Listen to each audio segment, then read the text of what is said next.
Hi, it's Paris from Epic Reviews Tech, doing the 12,000 mile update on my Honda 2012 Honda Odyssey minivan.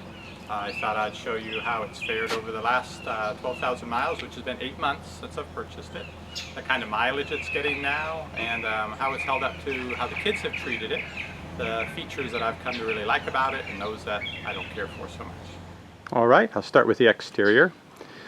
It's held up pretty well. A few little bumps and dings from rocks flying up off the road and cars and hitting the front of it. Haven't washed it in a week or so. Wanted to give it that lived-in look so you can see how it actually looks on a daily basis. So it has got a few dings and scuffs here and there, mostly doors of other cars in parking lots.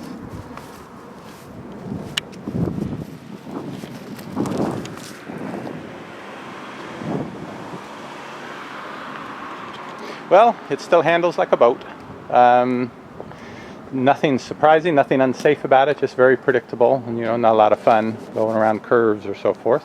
The tires have held up pretty well. If you can see the tread in there. Not sure when I replace them if I'll go with something rated for higher mileage or better handling. I don't think the handling option would really help. One thing I really don't care for is in the front, and this is to try to improve the mileage on it, they've got this real low profile skirt thing down here. Let's see if you can see. And this little black piece that you see right here is hard plastic, and it really sticks down a lot. And there's one, of course, on the other side matching it, and it almost always catches on those parking lot concrete stoppers at the front of the parking space, and you just hear that scratching, grinding sound as you pull up, and then realize, oh no, it's on that thing, and you got to back up and hear the scratching, grinding sound until you get back off of it. It gives better mileage, but it's too low for regular parking lots. The average height of those concrete things almost always catches it. Also, if you're pulling face in up to a curb or something, guaranteed to catch on that. So, I guess it's a trade-off issue, but I really don't care for that. Let me get in here, show you how the interior has been doing. Now, I didn't go and vacuum it out to make it look fancy or clean all the windows. This is, other than picking up the large garbage that the kids have left and, a few fries on the floor, this is pretty much the lived-in look here. Got a car dock that I use with my phone, my Samsung Galaxy Nexus. There's another review of that if you're interested in how the car dock works. And let's see, spots here that tend to invariably get dirty and you really got to scrub them and clean them around the cup holders here in the front.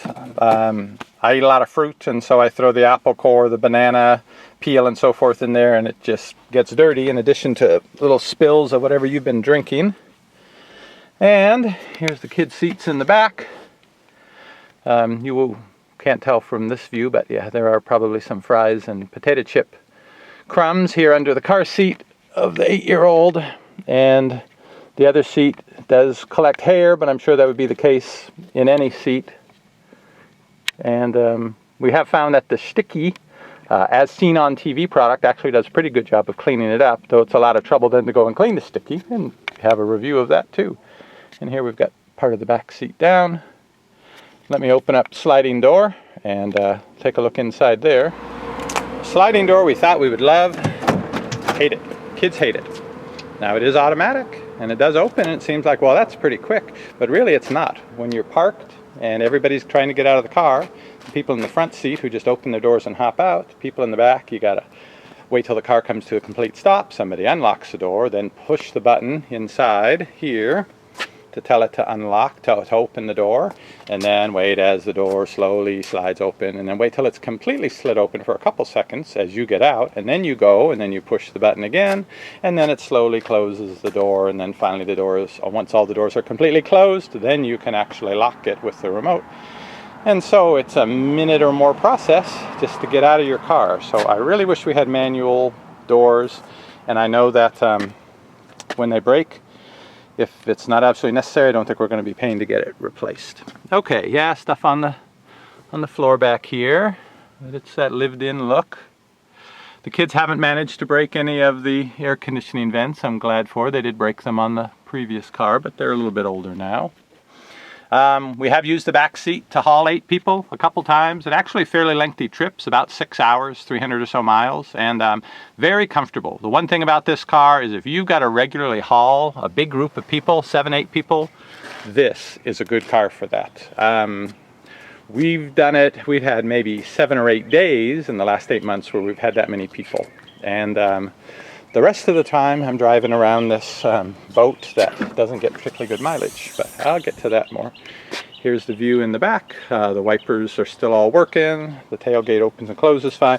Took a while to figure these seats out, but I just wasn't patient enough, and I had trouble getting them to actually do their 2-part deal where they'll fold into the floor like this. Oh yeah, some stuff under the seat there, water bottle, probably, oh, there's a Cheerio. It's the place where stuff will tend to collect, also in the cup holders if you don't come and clean them out. People always leave their stuff there until there's a strong enough smell that you have to go investigate. Such is life with the family. Okay, here we are with the car running, and now I'll give you that update on the mileage. And it is showing, now the one on the right, I've never reset that trip B, so that's actually 12,180 miles. And it's showing 20.2 is the average mileage I've been getting, which if you watched my other video of the car new, is quite a bit lower. 2 reasons for it. One is I'm definitely doing some more driving in town rather than on the highway. But one big reason, I think, is the air conditioning. I'm here in Texas, and it is hot pretty much all the way April through October. And what is it out today? 88 degrees. And so the air conditioner is just running all the time. When I first got the car, it was late January, and the short part of the time when in Texas you don't need the air conditioner going all the time. So I think the 100-degree days have taken their toll on the mileage.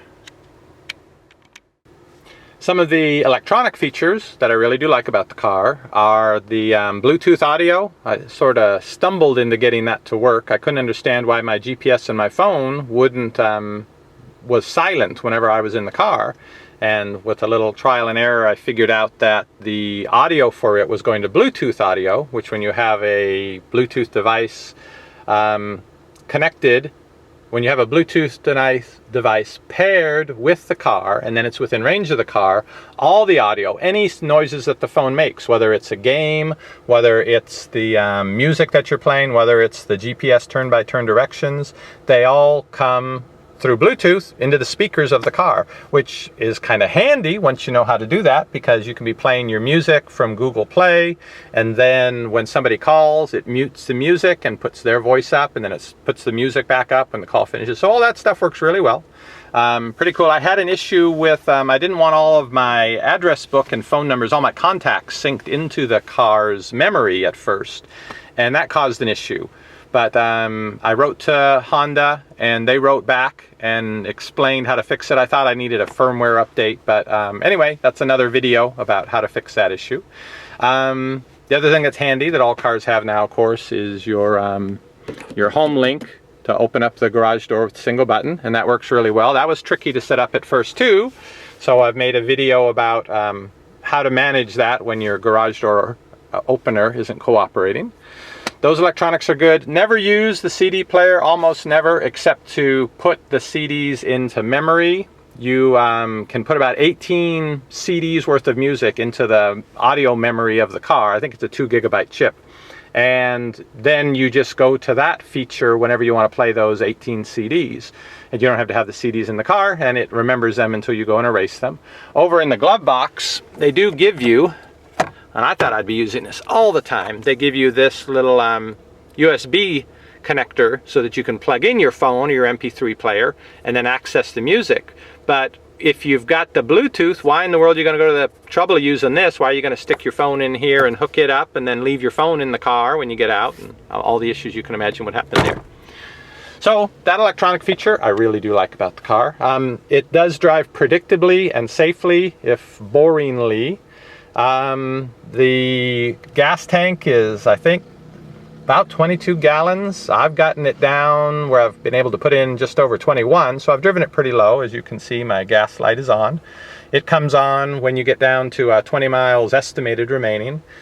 And at 385, I'm getting about 400 miles per tank. I've driven it, 35, 40 miles past when it actually got to empty one time. So you definitely have that extra gallon or two in there. I don't think it would have gone a whole lot further though. That was the time I managed to put in like 21.2 gallons when I filled it up. Well, I can tell you it's been low maintenance. At 12,000 miles, I've only had one time, only the one time that it's come up and said, hey, you got to go get your oil changed and do the service. And that was at around 8,200 miles. My wife's Honda Accord, it's about every 7,200. So I'm guessing the larger V6 engine in this vehicle allows it to not need it to have the oil changed as often because the engine's running at a lower RPM. I would say that if you regularly have to haul around, you got maybe 6 people in your family, or if you're the designated carpool driver, or if every Sunday you've got all the soccer team in the car, then this is the best vehicle you could get as a major people hauler to be able to do 8 people. I don't think you could do any better. SUV is going to use more gas, even though this isn't great. SUV is going to be more top heavy, more likely to tip over. This is going to be the safest vehicle you can get for that. However, in my case, which is a family of 4 and just, I don't even know if I'd say occasionally, rarely needing to carry the visiting family and having 8 people in the car, yeah, I wouldn't buy this again. But for that reason, it just really isn't what I need. I wish I had something that was comfortable for my family, but we don't take a lot of out-of-town trips. The out-of-towners don't come visit that often. I really wish I could get better mileage, have more fun driving it, have it more better handling, easier to park in the parking lot. Oh, and the one other thing is the blind spot, which I discovered after the 3rd time that I that I could potentially have hit somebody in the back right corner when I was merging. So let's pretend I'm driving along here. And I'm very conscientious about turning my head to look before I change lanes. And so I'm trying to change lane to the right. I put on the turn signal. Here we go. Look in the mirror. Don't see anything. Look over my shoulder. And where do you suppose the car was that ended up honking at me, so I had to swerve back out of the lane? That's right, the headrest of that middle seat pretty much blocks that window, and then you've got the pillar right there behind it. So there is a big chunk of roadway that you don't see. So it's happened 3 times now, well, not in a while, because I've finally gotten paranoid enough that when I turn, I always look and look back and double check to see that there isn't somebody in that blind spot. But it bothers me that I have to worry about it so much. And I don't know if I should get one of those really wide mirror deals that supposedly lets you see so much more, whether that would help, whether to get one of those little round mirrors that you put onto the side mirror so you can see better what's over there. Anyway, I haven't figured that out yet. I have read online, though, on forum posts that this is an issue other people have, and then that really is a bad blind spot right there. So yeah, when I'm driving my wife's little Honda Accord around, man, I just, turn, I can see everything 360 degrees, and it's so nice. So that's my review. If you need the features that this car uniquely offers, it's probably the best you can get to do it. But if you're just looking for something minivan-ish, something that you can throw extra stuff in the back when you're going to go to the beach for a weekend or whatever, but you don't do that a whole lot and you almost never have to carry all the kids and their friends, I'd go with something smaller. We had a Mazda MPV little minivan before, and that was just about right. I don't know what I'd recommend now. I like the Mazda CX-5, their new SUV. Or even the Mazda 5, which is like a super compact minivan. We tried that out, but the problem with that for me was getting in and out, that the whole column and steering wheel was so low that I had to drag my legs under it. And then it wasn't comfortable. I couldn't put my foot out straight, and the knee wasn't in a good position. So that was a little too small for me. Anyway, everybody's got their various issues, and you got to compromise. And fortunately, or perhaps unfortunately, this thing will probably last another 10 years and make it to 200,000 miles, and so I'll be driving it all the way and complaining all the way. But when we get to maybe 24,000 miles, I'll do another update and let you know how it's doing then.